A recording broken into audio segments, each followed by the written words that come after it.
성조수증이라고 하면 무조건 키가 크지 않는다고 생각할 테지만 여자아이의 경우에 초경 후에도 키는 클 수 있습니다. 대부분은 평균적으로 초경을 하고 나서 1, 2년 사이에 크는 키는 한 6, 7cm 정도라고 생각하시면 되는데요. 키 성장이 일찍 멈춘다는 게 문제일 수 있죠. 그래서 성조수증의 양상이 나타날 수 있는 만 8, 9세, 그러니까 초등학교 저학년 무렵부터 아이의 신체 발달에 관심을 꾸준히 가질 필요가 있습니다. 병원을 찾는 많은 분들이 우리 아이에게 왜 성조수증이 일어나는지 궁금해 하시는데요.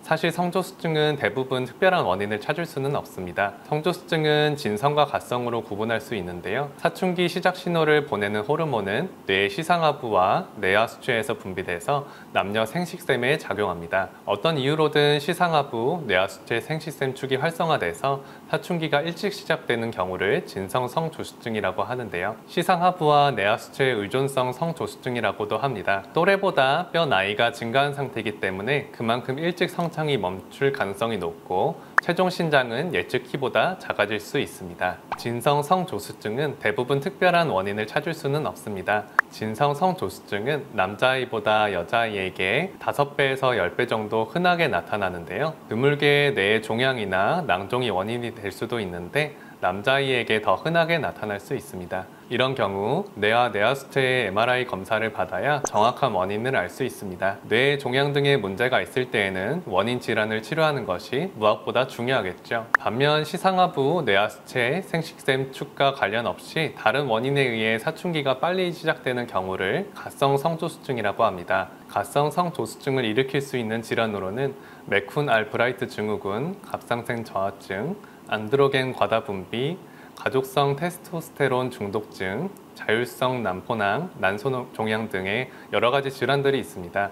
이런 경우에는 역시 관련 질환들의 유무를 확인하고 치료를 받는다면 성조수증을 역시 개선할 수 있습니다. 특히 남자아이의 경우 성조수증은 빈도가 낮지만 뇌, 부신피질, 생식선 종양 같은 기질적 원인이 있는 경우가 많기 때문에 이러한 부분이 의심된다면 검사를 꼭 받아보시는 것이 좋겠습니다. 뇌 종양이나 기타 성호르몬의 분비를 촉진하는 원인 질환이 없는데 발생하는 것을 특발성 성조수증이라고 합니다. 여자아이의 경우에는 80%에서 95% 정도가 원인 질환 없이 발생하는 특발성 성조수증입니다. 남아에서는 성조수증 환자의 50% 정도에서 원인 질환이 발견됩니다. 그러니까 성조수증의 대부분은 특별한 이유 없이 사춘기가 빨라져서 오는 것이라고 볼 수 있겠는데요. 원인 질환도 없이 사춘기가 빨라지는 특발성 성조수증의 원인은 아직 명확히 밝혀지지는 않았습니다. 따라서 성조수증의 발생을 예측하거나 예방할 방법도 구체적으로 제시되지는 않은 상태인데요. 그래서인지 특정 음식들을 먹으면 성조수증이 생긴다는 얘기들도 많이 떠돌고 있습니다. 특히 콩에 대한 얘기가 많죠. 콩은 식물성 여성 호르몬이라고 불리는 물질들이 있어서 많이 먹으면 체내에서 여성 호르몬인 에스트로겐과 비슷한 작용을 하기 때문에 사춘기를 빠르게 유도해서 성조수증을 일으킬 수 있다는 겁니다.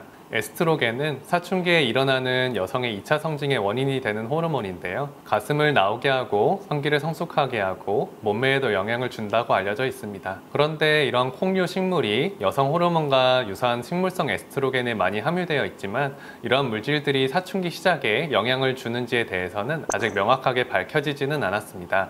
오히려 콩에 든 이소플라본이 뼈의 성장을 촉진할 뿐 아니라 다량 섭취할 경우 골질 향상에도 효과가 있다고 성조수증을 유발하지 않는다는 다양한 연구 결과들이 발표되고 있습니다. 설사 영향이 있다 하더라도 우리가 일상적으로 먹는 된장찌개, 두부, 콩밥, 콩피지 같은 음식들로는 성조수증을 유발할 만큼의 영향을 주지 않는다는 것이 학계의 중론입니다. 오히려 성장에 필요한 단백질이 풍부한 식품이기 때문에 농축된 상태가 아닌 일반 음식으로 충분히 드시는 게 성장에 도움이 된다고 볼 수 있습니다. 특정 음식을 가리는 것보다 중요한 것은 성호르몬의 노출을 앞당길 수 있는 요인들을 관리해주는 것이라고 할 수 있겠습니다.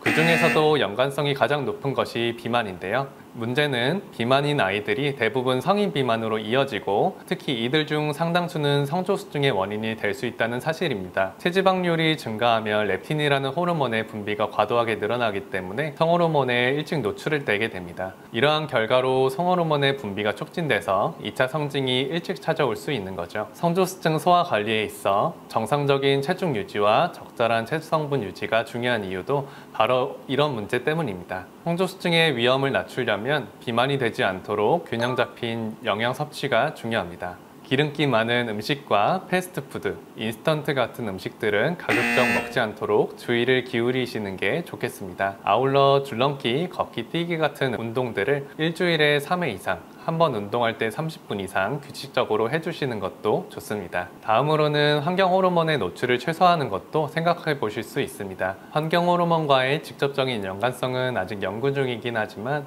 플라스틱 용기 가열 시 배출되는 프탈레이트 계열의 화학 물질에 노출되면 유방과 음모 발생, 초경 연령이 대략 1.5배 정도 빨라집니다. 캔 식품에서 나오는 비스페놀 A는 사춘기의 상식 기능에도 영향을 준다고 알려져 있습니다. 환경 호르몬은 내분비계 교란 물질로 실제 호르몬이 아닌 것이 외부에서 몸 안으로 들어와서 내분비 기관 안에서 호르몬 생리 작용들을 교란해서 성호르몬 분비를 촉진시키는 화합물입니다. 이러한 화학 물질들은 일상적으로 사용되는 화장품, 플라스틱 제품, 식품 포장, 세제 등 다양한 곳에서 발견되는데요. 아이들이 흔히 접할 수 있게 되는 캔 제품이나 일회용 용기, 방향제, 향수, 샴푸, 샤워젤 같은 일상용품들에 대해서 모두 주의해야 합니다. 나이가 어릴수록 환경 호르몬의 소량만 노출돼도 큰 영향을 받을 수 있기 때문입니다. 일회용 플라스틱 사용을 줄이고 장난감이나 문구류를 입에 대지 않도록 주의하실 필요가 있습니다. 어린이가 일상적으로 쓸 수 있는 세제, 로션 등의 화장품에도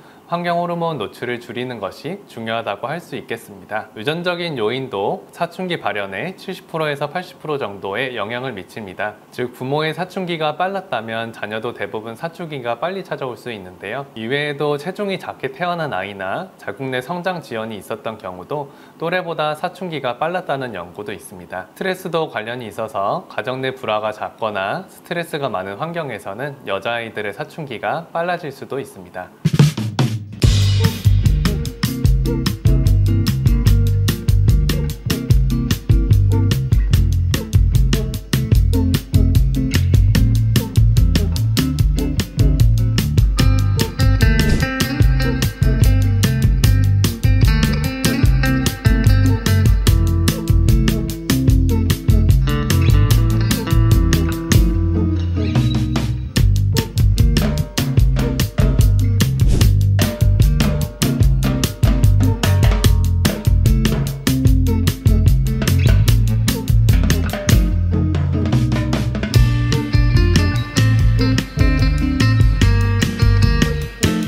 앞서 성조수증의 원인과 사춘기가 빨라지는 이유에 대해 살펴보았듯이 아직 성조수증의 원인 질환이 없는 특발성인 경우가 대부분을 차지하고 또 사춘기를 앞당기는 원인 역시 명확하게 밝혀지지는 않은 상태입니다. 다만 비만과 환경 호르몬, 유전과 스트레스 같은 요인들이 2차 성징을 앞당길 수 있는 주요한 요인으로 추측되고 있습니다. 그렇기 때문에 성조수증이 걱정되신다면 초등학교 입학 전부터 아이의 신체 발달 상태를 잘 체크해 보시고 생활 속에서 관리될 수 있는 비만, 환경 호르몬, 스트레스 같은 요인들을 잘 관리해 주시는 게 성조수증을 예방하는 데 있어서 최선의 방법이 아닐까 싶습니다. 성급하게 치료부터 생각하시기보다는 성조숙을 앞당길 수 있는 생활 습관들을 줄이고 성장의 양상을 체크해 가면서 자녀의 성장을 돕는 것이 더 유의미하다고 볼 수 있겠습니다.